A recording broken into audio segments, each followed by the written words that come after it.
Welcome back on my YouTube channel उड़ान 2.2।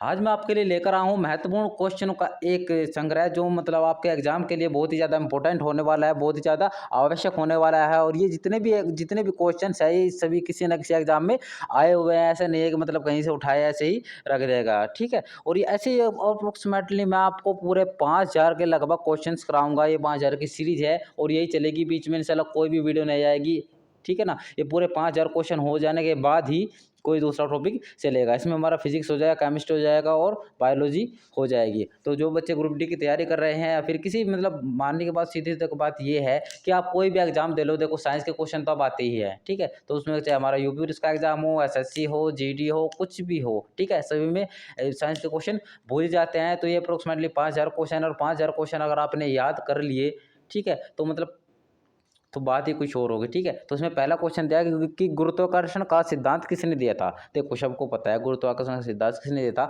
Isaac Newton ने दिया था। अब देखो उन्होंने एक साथ एक सिद्धांत हो दिया था। देखो जो सर आइजैक न्यूटन थे, इन्होंने गति के तीन नियम और गुरुत्वाकर्षण का सिद्धांत का प्रतिपादन किया था, ठीक है। इन्होंने कहा था कि विश्व का प्रत्येक कण है एक दूसरे कण से अपना मतलब आकर्षित होता रहता है। मतलब जैसे मान लीजिए एक कण ये हो गया और एक ये हो गया, मतलब एक दूसरे की तरफ आकर्षित होते रहते हैं, ठीक है। ये किसने कहा था, सर आइजैक न्यूटन ने ही कहा था। अब देखो तो हमारा दूसरा क्वेश्चन जो है इसमें, गुरुत्वाकर्षण के सार्वभौमिक नियम का प्रतिपादन किसने किया था, ठीक है। जो ये यूनिवर्सल नियम था उसका प्रतिपादन किसने किया था। इसमें option A Newton, B Galileo, ठीक है ना, सी कोपरनिकस और जो डी है वो आइंस्टाइन है, ठीक है। अब देखिए जो गुरुत्वाकर्षण का सार्वभौमिक नियम का प्रतिपादन किसने किया था, ये किया था न्यूटन ने। किसने किया था, ये न्यूटन ने ही किया था, ठीक है। और जो उन्होंने फार्मूला दिया था उसमें, ठीक है ना, जो फार्मूला दिया था वो फार्मूला क्या था, वो फार्मूला ये था, इसमें था, वेट ए मिनट, फार्मूला था इसका F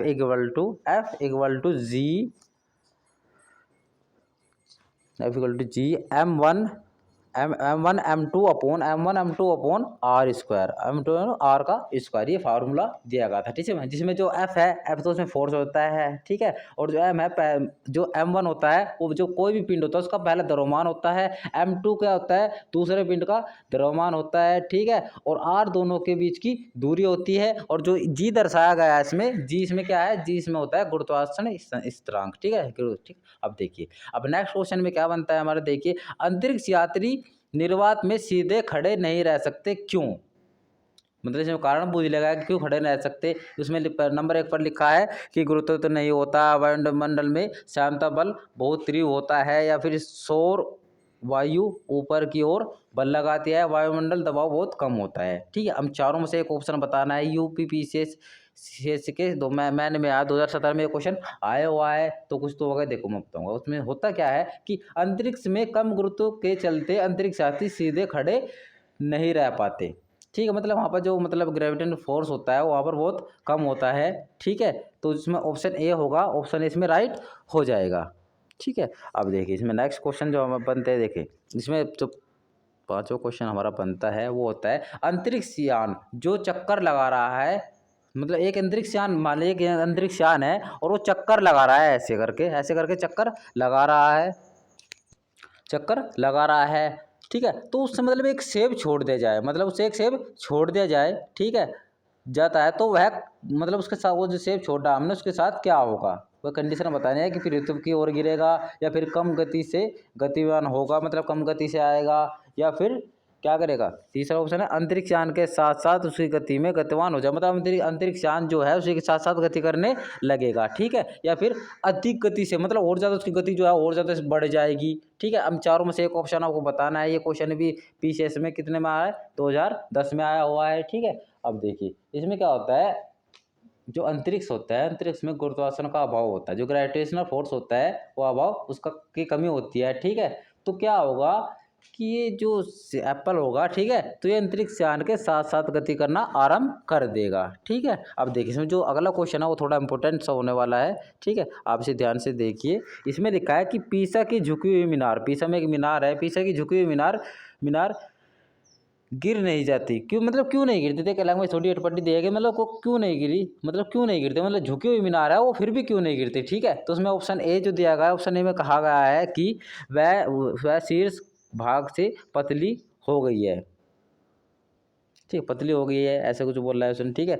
वह बड़े क्षेत्र तल से क्षति करती है, मतलब नीचे का क्षेत्र उसका बहुत बड़ा है, या फिर मतलब जो गुरुत्वाकर्षण केंद्र है उसके नेतृत्व क्षेत्र में रहती है, या फिर डी ऑप्शन में दिया है, गुरुत्व केंद्र से जाने वाली ऊर्ध्वाधर लाइन मतलब जो रेखा है तल के अंदर रहती है, तल के अंदर रहती है, ठीक है। तो मतलब 5 ऑप्शन जो दिए, 4 ऑप्शन दिए गए हैं, इन 4 ऑप्शन में तो आपको बताना है कौन सा है। देखो ये भी पीसीएस के प्री में आया, 2009 में आया हुआ क्वेश्चन है, ठीक है। तो उसमें जो आंसर बनेगा वो डी बनेगा, ठीक है ना, डी इसका आंसर होगा, ठीक है। जो मतलब लाइन है उसके तल के अंदर से, तल से निकल कर जाती है, ठीक है। अब देखो इसमें मतलब जो ये है, जो कुतुब मीनार, सॉरी जो मीनार है ये नूर कुतुब मीनार, ठीक है। अब देखो मैं बताऊंगा इसमें है क्या, मतलब इसमें इवन जो मतलब शोधकर्ता के अनुसार वर्ष 2030 से 2050 तक यह मीनार पूर्ण रूप से गिर जाएगी, ठीक है। यानी कि 2030 से लेके और 50 के बीच यह मीनार पूर्ण रूप से गिर जाएगी, ठीक है। इसका रीजन है। अब इसमें नेक्स्ट क्वेश्चन देख लेते हैं। नेक्स्ट क्वेश्चन हो जाएगा हमारा, यदि पृथ्वी और सूर्य की दूरी जो है उसके स्थान पर दुगनी हो जाती है, मतलब जो अब दूरी है, मतलब जो अब दूरी है उसके स्थान पर क्या हो गई, दुगनी हो गई। मतलब ये दूरी मान लीजिए और वो दूरी इतनी हो जाए, ठीक है, तो दूरी दुगनी हो जाए, दुगनी होती है, ठीक है। तो सूर्य द्वारा पृथ्वी पर गुरुत्वाकर्षण बल जो पड़ता है वह होगा, मतलब ग्रेविटेशनल फोर्स जो पड़ता है वो घटेगा या बढ़ेगा या ऐसा कैसे ही रहेगा या कुछ परसेंट बढ़ जाएगा। अब जितना है उसका 14 गुना हो जाएगा, ये ठीक है। अब जितना है उसका 4 गुना हो जाएगा, अब जितना उसका चौथा भाग भाग बचेगा या फिर उसका आधा भाग बचेगा, ठीक है। आप बताओ क्या बचेगा, सोचिए, आपको 5 सेकंड का टाइम देता हूँ, कमेंट में बताइए, ठीक है। अब देखिए,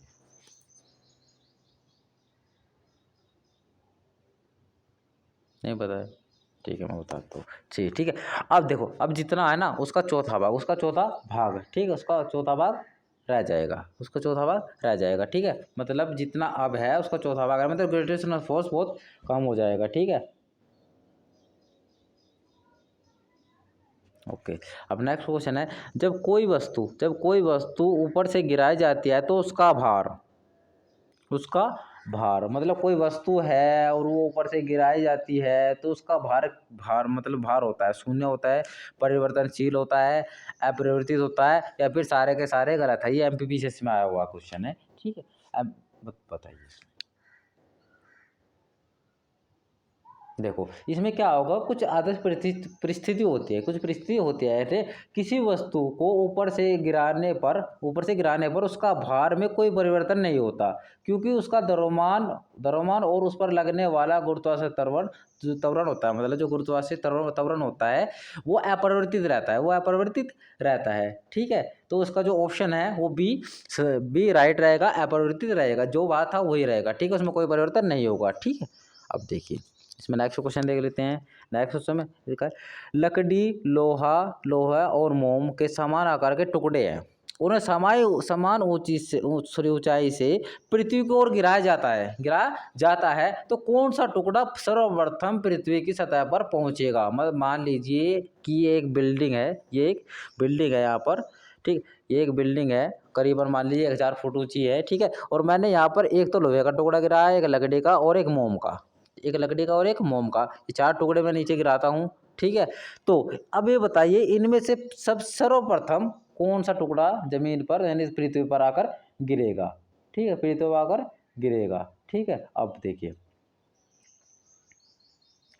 इसमें क्या होगा, देखो इसमें ये मायने रखता है कि किसका मास कितना है, किसका वेट कितना है, ठीक है। अब देखिए इसमें क्या होता है कि मतलब कुछ परिस्थिति होता है वायु प्रतिरोध को, मतलब मान लीजिए जो इसमें एग्जाम्पल के तौर पर समझता हूँ, मान लीजिए मुझे ये गिरा है तो जो वो वायु का प्रतिरोध था वो जीरो है, क्या वो जीरो है उस समय, ठीक है। अगर वायु होगी तो थोड़ा चेंज हो जाएगा, ठीक है, इसमें वायु नहीं दिया गया है, ठीक है। तो ठीक है, तो समान ऊंचाई से गिराए जाने पर लकड़ी, लोहा, मोम के समान आकार के टुकड़े एक साथ पृथ्वी की सतह पर पहुंचेंगे, क्योंकि सब पर एक मतलब सब पर एक ही बल काम करेगा, ठीक है, मतलब एक तो ग्रेविटेशनल फोर्स है हमारे पास में, ठीक है। हाँ, अगर वायु हो तो उसमें थोड़ा परिवर्तन हो सकता है, ठीक है, इसमें मतलब वायु या निर्वात का कोई जिक्र नहीं किया गया है। अगर वो कहता कि कोई वस्तु निर्वात में तो तब एक साथ गिरती, ठीक है। अगर निर्वात में ना मतलब सीधी मतलब वायु चल रहा है, तूफान चल रहा है, तो थोड़ा फर्क आ जाएगा लकड़ी और लोहे में, ठीक है ना। तो इसमें कोई कंडीशन नहीं है थी ये, तो इसमें कोई फर्क नहीं आने वाला, ठीक है। तो इसमें ऐसा कैसा ही रह जाएगा, तो उसका आंसर हो जाएगा सभी एक साथ पहुंचेंगे, डी आंसर, ठीक है। अब देखिए, हवा में लोहे और लकड़ी के समान भार की गेंद को समान ऊंचाई से गिराने पर, देखो पिछले वाले से क्वेश्चन रिलेटेड है, ठीक है, पर इसमें कुछ ना कुछ तो अलग होएगा, ठीक है। ये पीछे 2000 पीछे 1952 यानी कि 92 में आया हुआ क्वेश्चन है, ठीक है। अब देखिए इसमें क्या होता है, ऑप्शन दिया है इसने इसमें कि पृथ्वी पर दोनों एक समय पर गिरेगी, ठीक है, पृथ्वी पर दोनों एक समय पर गिरेगी, ठीक है। अब देख सुनो मेरी बात, यहाँ पर क्वेश्चन बनता है पिछले वाले क्वेश्चन को लेकर, आप अगर उसकी तरह से में सोचोगे तो यहाँ पर क्वेश्चन गलत हो जाएगा, क्योंकि वो टुकड़े थे और ये गोल है, टुकड़ों में और गोलाई में फर्क होता है, ठीक है। क्योंकि मैं लीजिए मैंने एक बॉक्स बनाया ऐसे, एक बॉक्स ये हो गया, एक बॉक्स वो होगा, तो जिनका आयतन होगा वो समान होगा, ठीक है। पर अगर मैं कोई वस्तु गोल रखता हूँ, ठीक है, तो गोल में मतलब जो मतलब घर्षण बल होता है, घर्षण बल गोलाई में बहुत कम लगता है, ठीक है। तो उसमें जो लोहे की वस्तु होगी, जो लोहे की गेंद है, उसमें घर्षण बल मतलब बहुत कम लगेगा और वो तेजी से नीचे आएगी, वो तेजी से नीचे आएगी, तेजी से नीचे आएगी। और जो लकड़ी की गेंद है वो बाद में गिरेगी, एक तो उसका मास कम हो जाएगा, सॉरी भार तो उनका बराबर है, पर क्या होगा मतलब उसको जो मतलब मास लगने वाला है, जो उसमें उसको मतलब वेट है वो तो बराबर है उनका, ठीक है। पर जो उसमें ग्रेविटेशनल फोर्स जो लगेगा वो इस पे मतलब इस पे ज़्यादा असर करेगा, क्योंकि लकड़ी में इतना वो नहीं होता है, ठीक है, क्या नहीं होता है, मैं समझा देता हूँ उनको।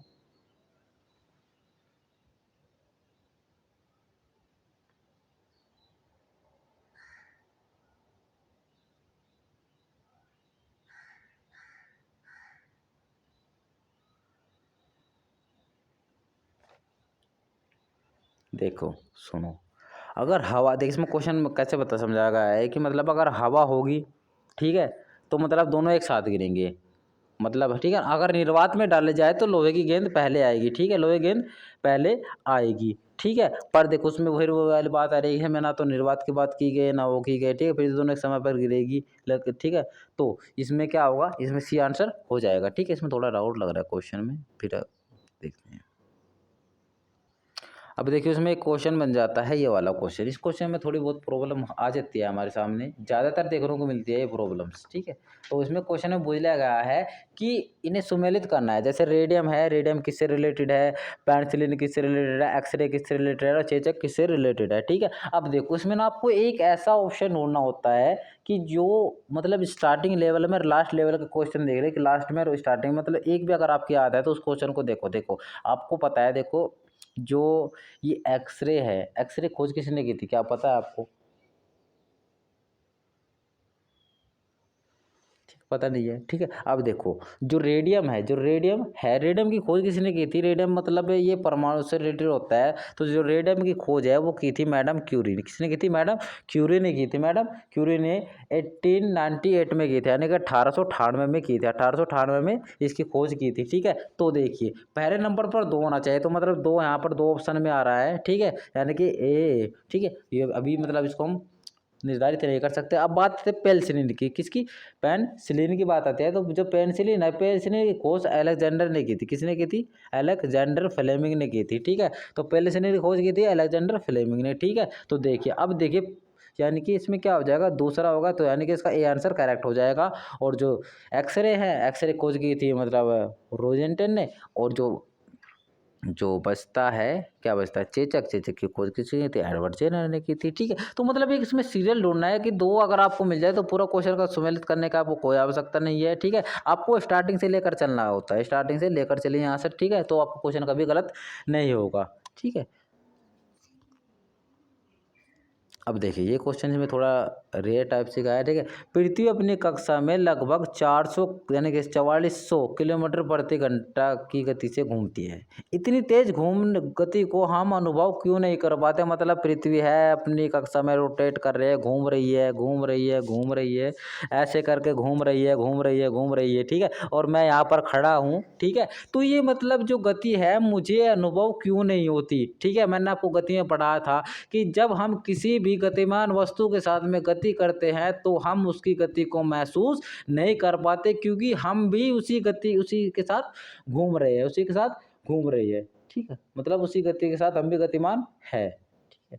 अब देखिए इसमें क्या होता है कि हम जो मतलब घूर्णन गति का अनुभव नहीं कर पाते, क्योंकि अपनी कक्षा में पृथ्वी गति की अपेक्षा हमारी गति शून्य है। देखिए जो हमारी गति है वो शून्य है। अगर हम पृथ्वी की गति से ज़्यादा तेज घूमने लगे तब ही हम इसकी गति को महसूस कर पाएंगे, तभी इसकी गति को महसूस कर पाएंगे, ठीक है। तो इसमें बी आंसर हो जाएगा, अपनी कक्षा में पृथ्वी की गति की अपेक्षा हमारी जो गति है वह शून्य है। मतलब वह शून्य है, मतलब जो हम गति करते हैं वो शून्य है इसके बराबर, ठीक है। अब देखो इसमें नेक्स्ट क्वेश्चन बनता है, यदि पृथ्वी का गुरुत्वाकर्षण अचानक लुप्त हो जाए, मतलब एकदम से खत्म हो गया, तो उसमें कहा यदि पृथ्वी का गुरुत्वाकर्षण बल अचानक से लुप्त हो जाए तो उसका परिमाण क्या होगा? वस्तु का भार शून्य हो जाएगा परंतु द्रव्यमान वही रहेगा। वस्तु का द्रव्यमान शून्य हो जाएगा परंतु भार वही रहेगा। वस्तु का भार व द्रव्यमान दोनों शून्य हो जाएगा, वस्तु का द्रव्यमान बढ़ जाएगा, ठीक है। अब देखिए पृथ्वी की मतलब जो पृथ्वी है, पृथ्वी सतह के निकट, ठीक है, निकट लगने वाला पृथ्वी का गुरुत्वाकर्षण बल यदि अचानक से खत्म हो जाए तो वस्तु का भार शून्य हो जाएगा परंतु द्रव्यमान वही रहेगा, ठीक है। मतलब क्या होगा, जो इसका वस्तु का भार है वो तो शून्य हो जाएगा और उसका द्रव्यमान है वो वही रहेगा, ठीक है। तो इसमें नेक्स्ट क्वेश्चन देख लेते हैं। नेक्स्ट होगा, पृथ्वी के चारों ओर परिक्रमा कर रहे कृत्रिम उपग्रह इसीलिए पृथ्वी पर नीचे नहीं गिरते क्योंकि पृथ्वी का आकर्षण, ठीक है, उतनी दूर, इसमें ऑप्शन में दिया है कि उतनी दूरी पर अस्तित्वहीन है।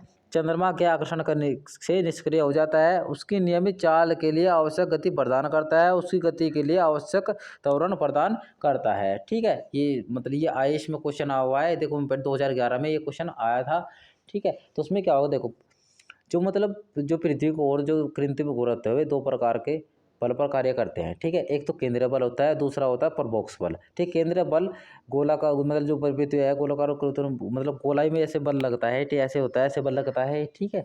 तो जिसके कारण उपग्रह अपनी गति के लिए आवश्यक अपकेंद्र त्वरण की प्राप्ति पृथ्वी के वृत्तीय और दीर्घ कक्षा परिक्रमा के लिए ले लेता है, ठीक है। तो मतलब यही कारण होता है कि मतलब ये नीचे नहीं गिर पाते, ठीक है। अब देखो जो उनकी स्पीड होती है वो अप्रोक्सीमेटली 36,000 किलोमीटर के लगभग होती है, ठीक है। मतलब पृथ्वी से ज़्यादा होती नहीं है, पृथ्वी के बराबर नहीं घूमते हैं वो, ठीक है। तो उसमें डी आंसर हो जाएगा, उसकी गति के लिए आवश्यक त्वरण प्रदान करता है, ठीक है। जो मतलब उसकी गति के लिए आवश्यक त्वरण होता है उसको प्रदान कौन करती है? पृथ्वी करती है, इसीलिए वहाँ पर घूम पाते हैं, ठीक है। अब यहाँ पर दूसरा क्वेश्चन हो जाएगा हमारा, एक भू उपग्रह अपनी कक्षा में निरंतर गति करता है, यह अभिकेंद्र बल का प्रभाव से होता है जो प्राप्त होता है, कहाँ से प्राप्त होता है? अभिकेंद्र बल कहाँ से प्राप्त होता है? जो भू उपग्रह होता है उसको अभिकेंद्र बल कहाँ से प्राप्त होता है? सूर्य उपग्रह के प्रेरित करने वाले रॉकेट इंजन से, पृथ्वी द्वारा उपग्रह पर लगने वाले गुरुत्वाकर्षण से, सूर्य द्वारा लगने वाले गुरुत्वाकर्षण से, या फिर पृथ्वी उपग्रह द्वारा पृथ्वी पर लगने वाले ग्रेविटेशनल फोर्स से, ठीक है। अब इनमें से एक ऑप्शन बताना है, ठीक है। देखो व्याख्या वही है पुराने पहले वाली, ठीक है। तो उसमें बी ऑप्शन सही हो जाएगा, पृथ्वी द्वारा उपग्रह पर लगने वाला ग्रेविटेशन फोर्स, ठीक है। इसमें बी आंसर सही हो जाएगा, ठीक है। इसमें नेक्स्ट क्वेश्चन जो हमारा बनता है, नेक्स्ट क्वेश्चन इसमें बनता है हमारा ये कि कृत्रिम उपग्रह मतलब कृत्रिम उपग्रह होते हैं, ठीक है, पृथ्वी से सुपर ट्रैक किए, मतलब सीधी बात है, सीधा क्वेश्चन है, कृत्रिम उपग्रह किसके द्वारा ट्रैक किए जाते हैं? राडार द्वारा, सोनार द्वारा, पल्सर द्वारा। देखो राडार द्वारा नहीं कर सकते, राडार जहाज में काम आते हैं, सोनार समुद्र में काम आते हैं और पल्सर उसमें द्वारा काम आते हैं, ठीक है। जो डपलर प्रभाव द्वारा ट्रैक किया जाता है, ठीक है, डपलर प्रभाव द्वारा ट्रैक किया जाता है, ठीक है। तो सीधी सी बात ऑप्शन में आपको देखी जाएगा, बहुत सी चीज़ें हमें पता होती है, ठीक है। तो उसमें दूसरा क्वेश्चन जो इसमें नेक्स्ट क्वेश्चन है प्राकृतिक, क्या है? प्राकृतिक, ठीक है। इसमें लिखा है कि प्रकृति के ज्ञात बलों को 4 वर्गों में विभाजित किया जाता है। पक्का किया जाता है। ठीक, जैसे कि गुरुत्व गुरुत्व विद्युत चुंबक और दुर्बल नाभिक बल प्रबल बल नाभिक बल। तो संदर्भ में कथन में कौन सा कथन सही नहीं है? गुरुत्व चालों को जो गुरुत्व बल होता है ग्रेविटेशन होता है वो चारों को बल प्रदान करता है, बिल्कुल गलत बात है भाई। ठीक है, विद्युत चुंबक सिर्फ विद्युत आवेश कणों के लिए कणों पर क्रिया करते हैं, बिल्कुल सही है। ये और किसी पर काम नहीं करते हैं बिल्कुल भी। ठीक है, ये अपने ऊपर ही काम करती है, इससे अलग और किसी पर काम नहीं करती है। ठीक है,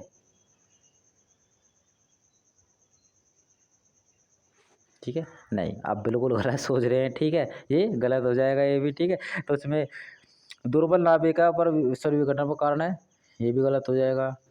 और यहाँ पर प्रबल और प्रोटॉन न्यूट्रॉन पर आधारित करता है, ये भी इसमें गलत हो जाएगा। ठीक है, तो इसमें जो ऑप्शन होगा वो ए ऑप्शन राइट हो जाएगा, क्योंकि गुरुत्व जो जो मतलब ग्रेविटेशन फोर्स है वही सबको बल प्रदान करता है। ठीक है, चार आधारभूत बलों में सबसे क्षीण बल होता है। ठीक है, क्षीण बल होता है, जबकि प्रबल नाभिक का स्वभाव होता है। ठीक है, तो उसमें क्या होता है, गुरुत्व चारों में सबसे प्रबल होता है। ठीक है, ये इसमें प्रबल होता है और ये सबको संतुलित करता है। ठीक है, तो इसमें ए आंसर सही हो जाएगा हमारा। ठीक है, यहाँ पर थोड़ी मिसअंडरस्टैंडिंग है, इसके लिए सॉरी फॉर दैट, हो जाता है कभी कभी।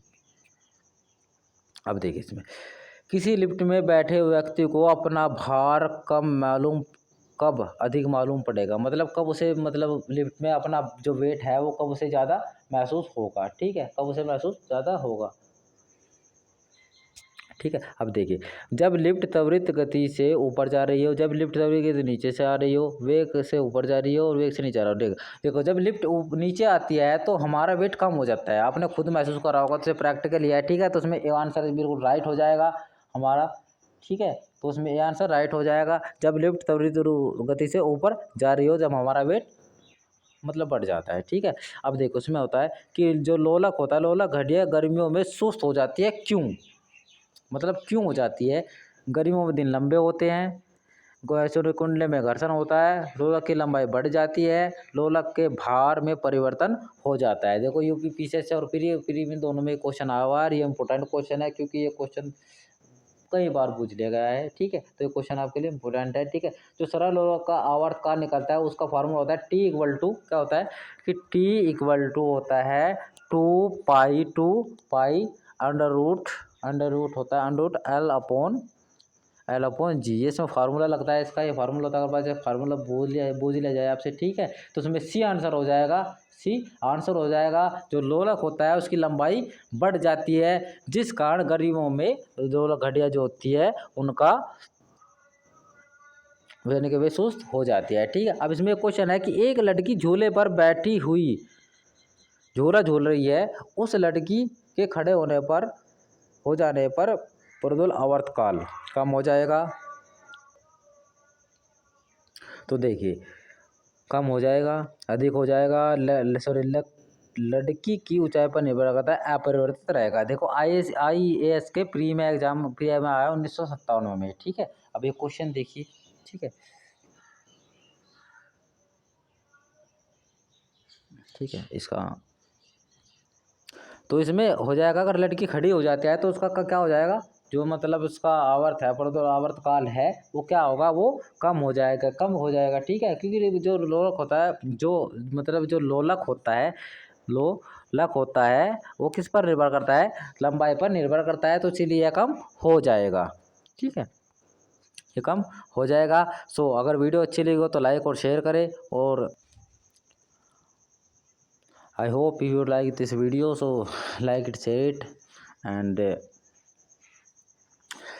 हम इस सीरीज को लेकर जुड़ेंगे। इसमें आपको लगभग आपको बता दो, आपको करीबन 250 आपको ऐसी प्रैक्टिस सेट हम कराएंगे, किसके 250 प्रैक्टिस सेट कराएंगे साइंस के आपको लगभग। ठीक है ना, और हम ऐसे मतलब ये सीरीज चलती रहेगी लगातार। ठीक है, जो आपका एग्जाम के लिए बहुत ही ज़्यादा इंपॉर्टेंट होने वाली है। ठीक है, सो मिलते हैं नए वीडियो के साथ में, बाय।